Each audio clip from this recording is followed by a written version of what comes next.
नमस्कार दोस्तों, मैं आपका डॉक्टर राघव शाह, एक मनोचिकित्सक एवं नशा मुक्ति विशेषज्ञ हूँ। आज आपके बीच में आने का मेरा पर्पज़ है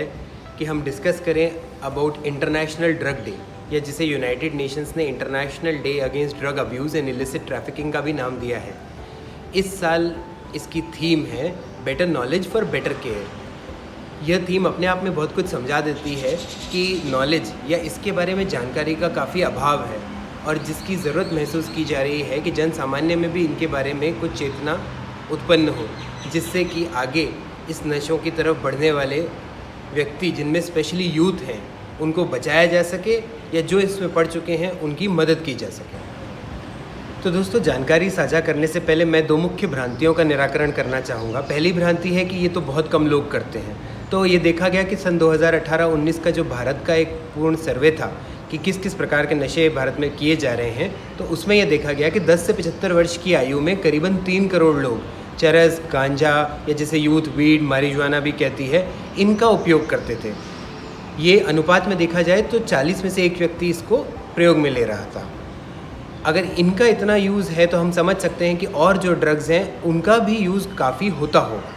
दूसरी मुख्य भ्रांति है कि नशा या ड्रग्स करने वाले जो लोग हैं वो देखते ही समझ में आ जाते हैं कि भाई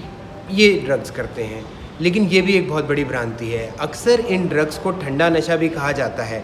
इसका एक बहुत बड़ा रीज़न ये है कि इनको करने के बाद जो कॉमनली देखा गया है कि कोई स्मेल खराब आना या कोई व्यवहार में बहुत ही दिखती हुई गड़बड़ी महसूस होना या और कोई साइन जिससे पता चले कि व्यक्ति इनका प्रयोग कर रहा है, वो कई बार मुश्किल भी होता है, और ख़ासकर उन लोगों में जो बहुत ज़्यादा मात्रा में इनका प्रयोग नहीं कर रहे होते हैं। इन दो भ्रांतियों के निराकरण के बाद मैं ये बताना चाहूँगा कि किन किन प्रकार की ड्रग्स इस भारतवर्ष में या दुनिया में आजकल प्रचलन में हैं। तो जैसा कि पहले मैंने बताया, चरस, गांजा या कैनबिस ग्रुप के ड्रग्स, उसके अलावा ओपियोइड जिसमें कि अफीम, स्मैक, हेरोइन और कुछ मेडिकल दवाइयाँ जो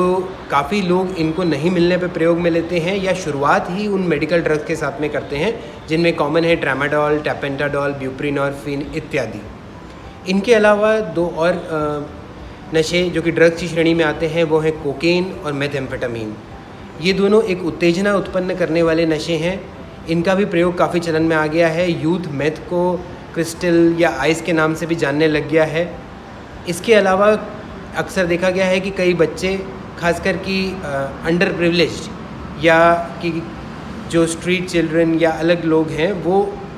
सूंघने वाले नशे या जैसे कि जिन्हें वॉलेटाइल सब्सटेंसेस कहा जाता है, थिनर, कोई केमिकल, कोई ग्लू या पंचर ट्यूब, इनको सूंघते हैं। इनके अलावा कुछ नशे हैं जो कि पार्टी पिल्स जैसे कि एक्सटेसी, मैंड्रेक्स, इनकी श्रेणी में भी आते हैं, और कुछ न्यू साइकोएक्टिव सब्सटेंसेस या जिन्हें कि डिज़ाइनर ड्रग्स भी कहा जाता है, जिनका मुख्य उद्देश्य है कि इनको पूरी तरह लेबोरेटरी में बनाया जाता है और इनका असर बाकी जो ड्रग्स मैंने डिस्कस करी वैसा ही होता है, लेकिन बीइंग टोटली केमिकल सब्सटेंसेस ये लॉ एनफोर्समेंट एजेंसीज़ के लिए पकड़ने मुश्किल होते हैं। तो इस चर्चा से ये समझ में आया कि ये नशे इल्लीगल हैं, और इल्लीगल होने के साथ साथ एक बहुत बड़ी जो समस्या है वो है कि जो इनका प्रयोग करते हैं वो क्रिमिनल एक्टिविटीज़ करने वाले लोगों के संपर्क में आ जाते हैं, जो कि अगर हम देखें कि शराब या सिगरेट इनके साथ में नहीं होता है, क्योंकि ये लाइसेंस के साथ सरकारी या प्राइवेट दुकानों से मिलते हैं, जबकि इन नशे जिनको ड्रग्स कहते हैं, इनके साथ साथ अक्सर एक क्रिमिनल करियर या जिसे कहा जाए कि इल्लीगल गतिविधियों में भी लोग आगे बढ़ने लग जाते हैं। तो इस जानकारी के बाद कि किन किन प्रकार के नशे ड्रग्स की श्रेणी में आते हैं, अब अगला हमारा डिस्कशन होगा इस बात पे कि कैसे हम इसके प्रिवेंशन या और लोगों को इसमें पढ़ने से रोकें, या जो इनमें पढ़ चुके हैं उनका इलाज कैसे हो। इसके लिए मैं आपको ये बताना चाहूँगा कि सबसे पहले हमें ये समझना होगा कि इन नशों को करने वालों को रिकॉग्नाइज़ या पहचानने के लिए हमें कुछ अलग तरीके से सोचना होगा। इनके प्रयोग में लेने वाले लोगों में अक्सर ये देखा गया है कि उनके लाइफस्टाइल थोड़ा सा चेंज होने लगती है। ऐसे लोग रिस्क फैक्टर्स में होते हैं, जैसे कि या तो वो ऐसे समूह में उठते बैठते हैं जहाँ पे इस तरह की चीज़ों का प्रयोग होता है। जैसे उदाहरण के लिए ले लीजिए वो यूथ जिनके कॉलेजेस में या जहाँ स्कूल्स के अराउंड इन तरीके की चीज़ें काफ़ी कॉमन होती हैं। और तीसरा क्या होता है कि इन नशों में अलग अलग प्रकार के असर होते हैं। जैसे कि चरस गांजा प्रयोग में लेने वालों के साथ अक्सर ये देखा गया है कि उनकी आंखों में एक हल्की लाली आ जाती है और हल्का सा उनकी बातों में एक बहकाव सा महसूस होता है, मुख्य रूप से जब वो ज़्यादा ये नशा कर लेते हैं। ऐसे ही स्मैक, हेरोइन या इस प्रकार की चीज़ें लेने वालों के साथ ये देखा गया है कि उनको इसके थोड़े से समय के प्रयोग के बाद एक ऐसी महसूस होने लगता है कि जैसे अगर वो ये नशा नहीं लेंगे तो उनके शरीर में कोई तोड़, या जिसे कहते हैं कि नशा नहीं मिलने की स्थिति में एक विड्रॉल सी स्टेट पैदा होएगी, जिसके कारण ये देखा गया है कि वे लोग अक्सर इन नशों को लेने के लिए किसी भी हद तक चले जाते हैं। ऐसा ही कोकीन और एम्फेटामिन इनके साथ भी देखा गया है। इनका प्रयोग उत्तेजनावर्धक होता है और इनको प्रयोग में लेने के बाद व्यक्ति के स्वभाव में या उसकी पर्सनैलिटी में हमें एक बहुत बड़ा चेंज देखने को मिलता है। जैसा कि व्यक्ति पहले नहीं होता है, उससे काफ़ी ज़्यादा कॉन्फिडेंट, काफ़ी ज़्यादा एनर्जेटिक या ऐसा महसूस करने लगता है। इसके साथ हमें ये भी समझना होगा कि इन नशों को प्रोक्योर या इनको लेने के लिए काफ़ी लोग रुपए पैसे इनके जुगाड़ में काफ़ी इलीगल एक्टिविटीज़ भी कर देते हैं, या जिसे कहें कि सबसे पहले शुरुआत घर से होती है, जहाँ घर से हमें महसूस होता है कि पैसे या कोई ज़रूरी सामान अचानक गायब होना शुरू होते हैं। इसके बाद कभी ये भी सुनने में आता है कि व्यक्ति कोई पुलिस या ऐसे लीगल मामले में फंस जाता है जिसमें उसने कहीं लोगों के साथ धोखा किया होता है पैसे लेने के लिए या पैसे इकट्ठे करने के लिए। ये कुछ एक मुख्य चीज़ें हैं जिनसे हम कुछ अंदाज़ा लगा सकते हैं कि व्यक्ति इन ड्रग्स या नशों की तरफ बढ़ रहा है। इसके अंदाज़ लग जाने के बाद हमारे सामने जो सबसे पहला उपाय है वो ये है कि हम व्यक्ति से बैठकर अच्छे से बात करें, क्योंकि एक एम्पैथिक या जिसे कहते हैं कि एक ओपन माइंड से उस व्यक्ति के साथ सहानुभूति से अगर बात की जाए तो सबसे ज़्यादा इस बात के चांसेस हैं कि वो अपना ये ड्रग्स या नशा करने की प्रवृत्ति को आपसे डिस्कस करें। और इसके बाद अगर हमें ऐसा लगता है कि वो व्यक्ति इस बारे में नहीं बताना चाह रहा है या कुछ ऐसी बात है जिसको वो छुपा रहा है, तो हम उसे समय दें। हम बार बार उससे इस चीज़ को एक बहुत ही रिस्पेक्टफुल या एक सहानुभूतिपूर्ण नज़रिए से इस बारे में पूछें। और अगर फिर भी हमें इस बात का डाउट है तो हम कुछ मेडिकल ट्रीटमेंट्स जिनमें कि फ़र्स्ट स्टेप होता है ड्यूरिंग ड्रग स्क्रीन्स, इनके बारे में भी उस व्यक्ति से चर्चा कर सकते हैं। और एक आपसी रजामंदी से अगर वो इस बात में अग्री करें तो उनका एक यूरिन या ड्रग स्क्रीन टेस्ट करवाया जा सकता है।